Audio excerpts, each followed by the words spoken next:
The first 3 times the phone rang, it was about a little baby girl every time. The first call was about a 2-day-old baby girl.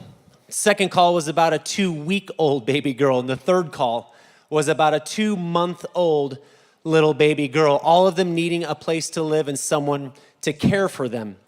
And every time she said yes. And every time somebody else was picked and chosen to care for those particular kids. And then the phone rang a 4th time. This time it was about a 5-year-old boy, and she knew that this would be the one that she would take care of. She hung up the phone, and my wife immediately called me, and she said, this is it. I know it. Within 30 minutes later, she had gotten a call back that said, yes, you have been selected to take care of this kid. Meet us at the DES office in 2 hours to pick up this 5-year-old boy. We were brand new foster care parents. We didn't know what we were doing. We didn't know what we were getting ourselves into. So we went down to that DES office and we brought a granola bar, which he ate in 1 bite, and that's no exaggeration or joke. It was actually quite impressive, really. And we brought, big hearts and open arms and an open home.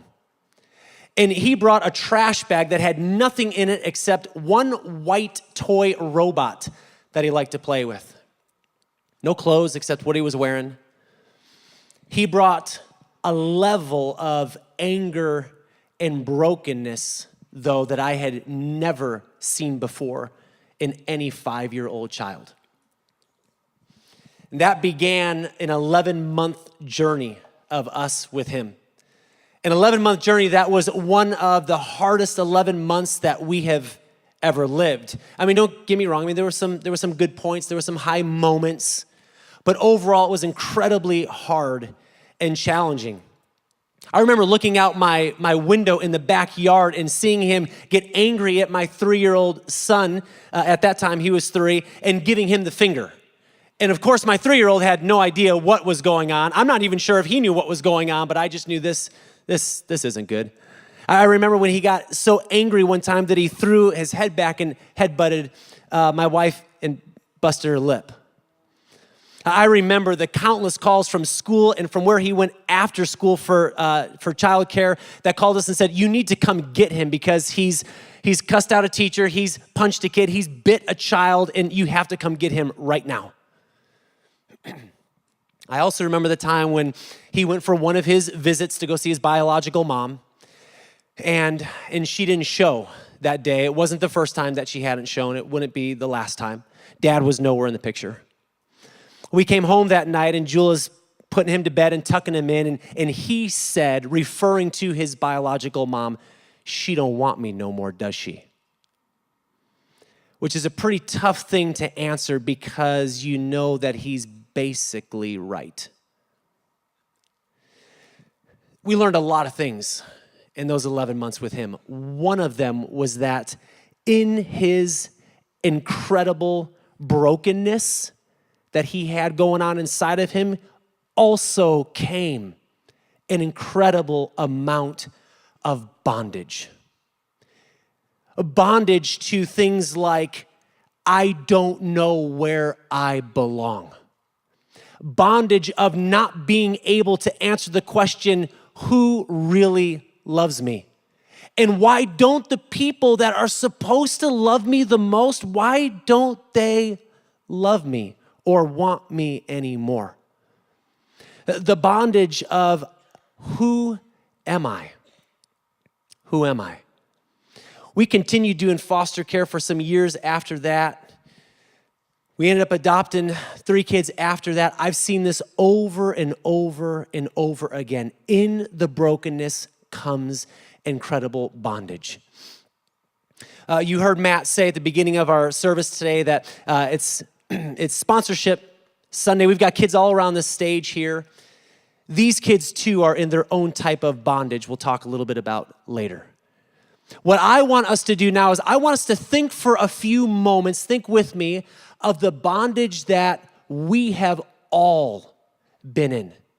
The bondage that we have all experienced in one way or another. I want us to reflect on that, and I want us to see what God has done for every one of us when we all were in our own bondage. And I want that to be the motivating reason and factor of why you would do something, why I would do something incredibly hard and challenging and sacrificial as taking in a foster kid or adopting a kid or supporting every month one of these kids and writing them letters and sending them a package and maybe visiting them someday, why we would do something like that. So turn over to Galatians, and we're going to look at a few verses in Galatians chapter 4.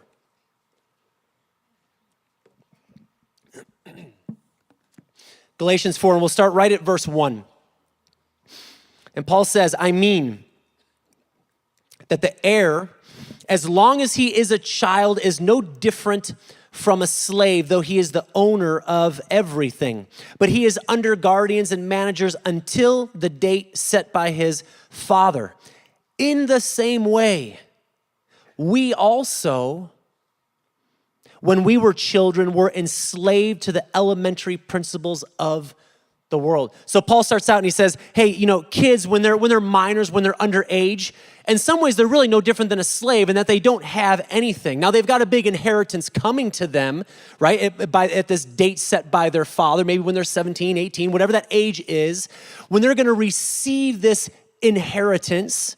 And they're going to get all kinds of stuff. But until that time, they're kind of no different than a slave. They really don't have anything. In the same way, you, that's me. When we were children, that is apart from Christ, we were enslaved. We were in bondage to the elementary principles of the world. I want you to think of that phrase this way. The elementary principles of the world are the things that are opposed to God. The things that are opposed to God. These things that are opposed to God, when we allow them, okay, when we give into them and when we allow them to, they gain power over our lives, don't they? They gain some authority over our lives. They become things that start to rule us. We don't rule them, right? And we become in bondage to them, or we become slaves to them, or we usually say slaves to sin. At one time, Paul is saying, we were all slaves to sin. Do you remember the sin that you were enslaved to? Maybe you're there right now. Usually the first thing that comes to mind, of course, are addictions, right? Addictions come to mind. We're addicted to gambling. We're addicted to the internet. We're addicted to food, to work, to whatever. The list is long. But addiction has a way, we all know it, we become enslaved to it. We are in bondage to it. There is power and authority that addiction has over us. Or maybe the bondage that you are in is to a certain area, this area of sin over here. And whenever you're tempted in that particular area, man, you fall into sin. You give into sin every time. That area you are in bondage to. You are a slave to sin. Maybe for some of you at one time it was even religion. Religion can be a type of bondage over us where we're trying to live a certain way of doing all the right things that we think we're supposed to do and not doing all the wrong things that we're not supposed to do. And then we always just wonder, man, have I done enough to please God, to make him happy so that he'll accept me, so that he'll love me? And it actually becomes a type of bondage. Maybe there's an unhealthy relationship in your life that you can't break free from. You are in bondage to this person. You are a slave to this person. And here's the problem. That unhealthy relationship is causing you to live a life of sin. And you already know it. But you can't break free from that relationship. And it's making you a slave to sin. See, when we remember the bondage that we have been in, it allows us to have a greater compassion and concern and care for the bondage that other people are in. At one time, we were all slaves to sin. And when we were slaves to sin, God does something. God shows up and does something incredible. You know it as Christmas. We call it Christmas. I know it's Thanksgiving weekend, but Thanksgiving Day is officially over, so it's okay. We can talk about this now. How many of you you've decorated your house? It's sparkling, wow, extra credit for all of you. I have not yet, but that may begin today at some point. Christmas happens. Go back to Galatians, look at verse 4. But, when we were slaves to sin, but when the fullness of time had come, or at just the right time, or as we call it, at Christmas, God sent forth his son, born of a woman, born under the law. Jesus comes, and Jesus is born of a woman, born under the law. This is the same law, by the way, that we were all born under. This is the law that we have all broken. This is the law that shows us and tells us we have all sinned, that we have all even become a slave to sin, that we are in bondage to something. This is the law that Jesus was born under. But here's the difference. Jesus didn't break the law. Jesus lived under this same law. Had he broken it, he would have ended up in bondage just like us, but he lived perfectly under. He lived without sin. He lived righteously under it. And so he can do, and he does do two things for us that I want us to see this morning. Look at we'll continue on here, verse 4 and 5. So he's born under the law, verse 5, to redeem those who were under the law. To redeem those. Because Jesus lives under the same law but doesn't sin, he lives a righteous life, he can first redeem us. To redeem something is to purchase its freedom, to set something free by payment. And this is what Jesus does for us. It's often called the Great Exchange.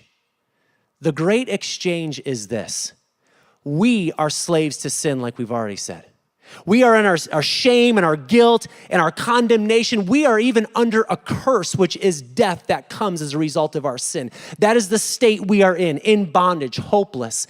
Jesus, under the same law, doesn't sin, lives righteously, and he takes all of our sin, guilt, shame, condemnation, and even curse upon himself, and in exchange, he gives us his righteousness.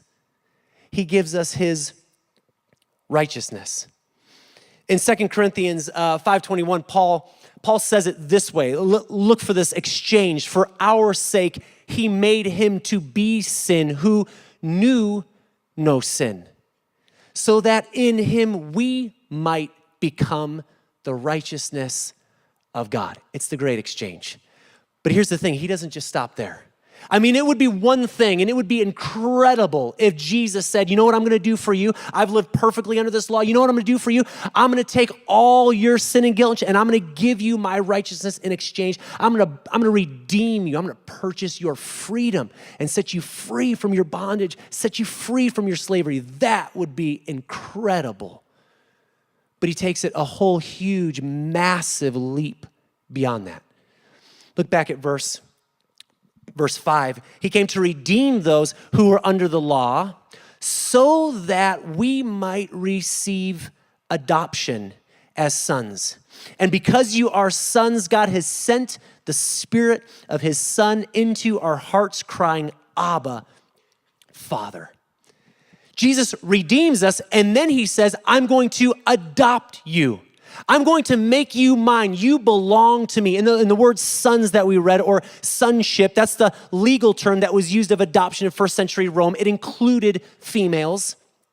I'm going to make you my own. I'm going to make you my child. You are going to become mine. That means that all the rights and all the privileges, all the obligations, all the inheritance that comes from being a child of God belong to you and belong to me. And the first thing that God gives us as part of our inheritance, the very first thing that happens that we inherit is he sends his Spirit, we read, to come and live in us. So his Spirit inside of us allows us to cry out to God, God, you are my Father. I am your child. You've adopted me. I'm your child. You are my daddy. You know what this means? This means that the questions of where do I belong and who really loves me and who am I are forever answered. Our truest identity is found in him. We're a child of God. And so we can read this incredible climatic verse. This is the last one we're going to look at today, verse 7. So you are no longer a slave. You're no longer a slave, but you're a son. And if a son, then an heir through God. In Christ, we're no longer slaves. We are sons and daughters of God. This is the gospel, by the way. The word gospel simply means good news. The good news is that when you and I were slaves to sin, in bondage to sin, Jesus came. Christmas happened. And Jesus lives under the same law, but doesn't break the law, lives a righteous life, takes all of our sin, guilt, shame, condemnation, and curse, and he takes it and he nails it to a cross and he bleeds and dies our death in our place, rises victoriously, and in exchange gives us his perfect righteousness. He redeems us, but he doesn't just stop there. Then he adopts us. He makes us his sons and daughters so that we can look up to him and cry out and say, you are my father, I belong to you, my identity is forever found in you. And all of this he freely gives to us if we will simply receive it through trusting in Jesus. This is the gospel. And this is also the why. This is why we would do incredibly challenging, hard, sacrificial things. Like taking care of people that are the most vulnerable and exposed and in need. So we must do a couple things. Let me leave you with two final thoughts. We must step into hard places, not away from them. We must step into the hard. We must step into the hard, not away from it. Why? Because this is what Jesus did for us. Think about this with me. Jesus is in heaven. I'm guessing, going out on a limb, pretty comfortable life. Just gonna throw that out there. And he is willing to leave his father's side and to come and be born of that woman. He's willing to step into our place, our world. He literally is willing to put on skin and walk down broken roads like you and I do. He's willing to face all the temptations that you and I face. He's willing to face all the hard things that we face, to go through the struggles and the betrayal and all of that. He's willing to do all that. He never steps away from or moves away from the hard. He steps into it. Have you ever thought, what if Jesus would have said, no, it's too hard. You know what, maybe I'll come to earth, maybe I'll put on skin, maybe I'll walk amongst all the ugliness that happens in that world, and I'll try to navigate my way through it like all those people do, but the cross is too much. I mean, obviously Jesus knew what that would cost him. He knew the sacrifice, the pain and agony that he would have to bear. What if he said, no, I can do everything except the cross? Well, of course, we know the answer to that. We would still be in bondage. You and I would still be slaves to sin. Do you know what that means? That means that when Jesus says yes, freedom is made available for you. Which means that when you say yes to someone else, God uses your yes to bring them freedom.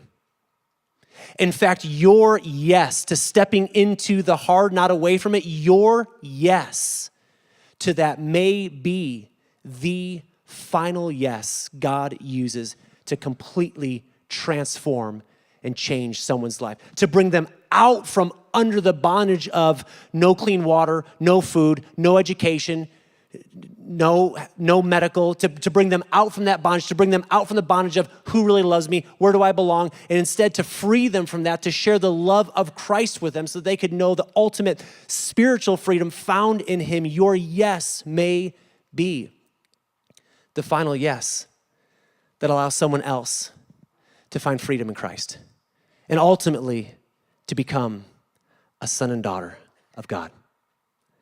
We step into the hard, not away from it, and we must give them our best when they are at their worst.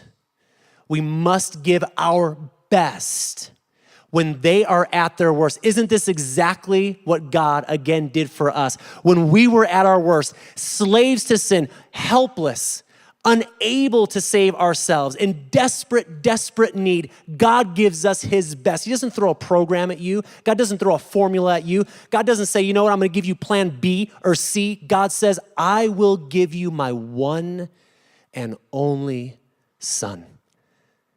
The thing that is most precious to me. I will give you Jesus. I will give you my best. Because that is exactly what you need. The story I share in the beginning with that first child we did foster care for, we tried to give him our best. Now, I will tell you, we failed countless times. So giving someone your best does not mean that you give them perfection. Doesn't mean you give them perfection. I have never given perfection to anyone. But that doesn't mean that we don't make a decision to say, I will give you my best. The 3 kids that we did foster care for after them, seeking, trying to give our best. 3 kids that we've adopted after that, seeking, trying to give our best. Never perfect, but our best, because in many ways, they are at their worst. So let me ask you, what will you do? What will you do because of what God has done for you? Will you say, today I will step into the lives of one of these children here, and I'll make the sacrifices and pay the cost of supporting them, of loving them, of writing letters to them, of caring for them, of maybe visiting them someday? Will you do that? Well, maybe for some of you, and this is not for all of you, maybe for some of you, you know today is the day you need to start the process of becoming a foster care parent or adopting a child. For some of you, the worst thing you could do is bring a child into your home. I already know that. Okay, it's the worst thing for you. It's the worst thing for the kid. That's gonna go all kinds of bad. So you can take a deep breath. But for many of you though, for some of you, that may be exactly what God is asking you to do. What will you do? What will you do? Because everyone can do something. Everyone can do something. What is your something? What is your something? Because for every one of us, when we were slaves to sin, in bondage, Jesus came to our rescue. And in Christ, we are no longer slaves. We are sons and daughters of God.